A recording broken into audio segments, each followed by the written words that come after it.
से शासन प्रशासन कोशिश कर रहा है। वहीं इस पूरे मुद्दे को लेकर समाजवादी पार्टी के प्रमुख अखिलेश यादव और यूपी सरकार में डिप्टी सीएम केशव प्रसाद मौर्य ने क्या कुछ कहा, वो भी सुन लीजिए। ट्रेंड लोग हैं, बीजेपी के लोग हैं, ये ट्रेंड लोग, वो समाज बटे, नफरत फैले, दूरियां बढ़े, तभी राजनीति में वो कामयाब होंगे।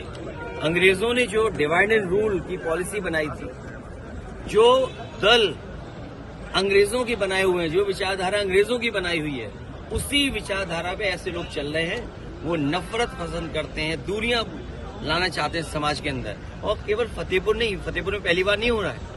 फतेहपुर में एक नौजवान की भी जान ली, जिन्होंने घटना की, कितने दबाव के बाद कार्रवाई हुई है वहां पर। इससे पहले भी कि नक्शा पास नहीं है या कोई इलीगल कंस्ट्रक्शन हो गया है, उस पर एक मस्जिद गिरा दी गई, हेरिटेज मस्जिद। तो ये सरकार का काम करने का तरीका है। जब ये फंस जाते हैं आय दोगुनी पर, जब फंस जाते हैं भ्रष्टाचार पर, जब ये फंस जाते हैं कानून व्यवस्था पर। फतेहपुर की घटना को लेकर के जो भी हुआ है, उसको लेकर के उसमें मुकदमा दर्ज हो गया है, उसकी जांच हो रही है। जो दोषी होंगे उनके खिलाफ कार्रवाई होगी।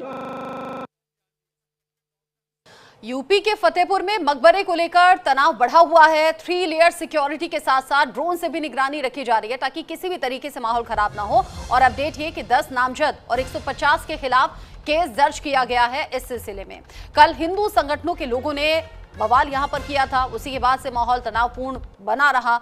हालांकि फिर बाद में सेफ्टी सिक्योरिटी के इंतजाम का दावा किया गया। मकबरे के मंदिर होने का दावा यहां पर किया गया था, जिसके बाद हिंदू संगठन के लोग यहां बड़ी संख्या में पहुंच गए। यहां भगवा झंडे लहराए गए, यहां पर नारेबाजी की गई, जिसकी तस्वीरें सामने आई हैं। और फतेहपुर में मकबरे में जब हिंदू संगठन के कार्यकर्ता पहुंचे, यहां मंदिर होने का दावा, शिवलिंग होने का दावा किया, तो आज ये मुद्दा अब यूपी विधानसभा में भी गूंजा है।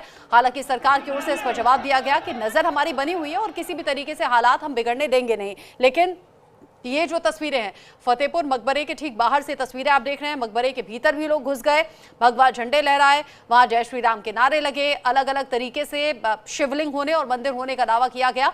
अभी मंदिर और मकबरे के बीच में जो तनाव बना हुआ है, उस पर हालात पर नजर रखने की बात भी सरकार की ओर से कही गई है। यूपी विधानसभा में खूब हंगामा इस मसले को लेकर हुआ है। अब वाकई यहाँ पर मंदिर है या मकबरा, ये आगे की बात है, लेकिन फिलहाल जो हालात हैं उन्हें कंट्रोल करने की कोशिश प्रशासन की ओर से हो रही है। जब सामाजिक न्याय की बात करें तो ये हिंदू मुस्लिम करेंगे।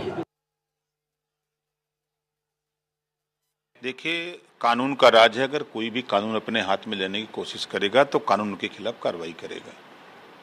किसी को छूट नहीं है कि आप किसी भी जाति धर्म के खिलाफ कोई उपद्रव करें, किसी को किसी तरह का कष्ट पहुंचावें।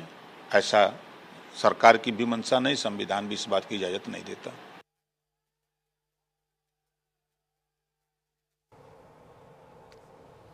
जो देश में ये करा रहे हैं ना, इतनी नफरतें मत बो कि काटना मुश्किल हो जाए।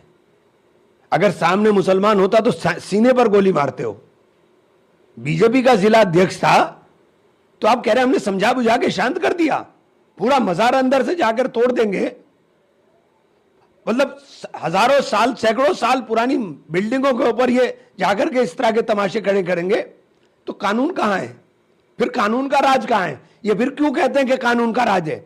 ये तो जंगल राज है। कानून का राज कहां है? अगर कानून का राज होता तो जिस आदमी ने ऑन कैमरा बोला है कि मैंने कराया है, उसके खिलाफ एफआईआर होती। आप कह रहे हैं अज्ञात लोगों पे एफआईआर करा दी। क्या तमाशा बना रहे हो आप भाई?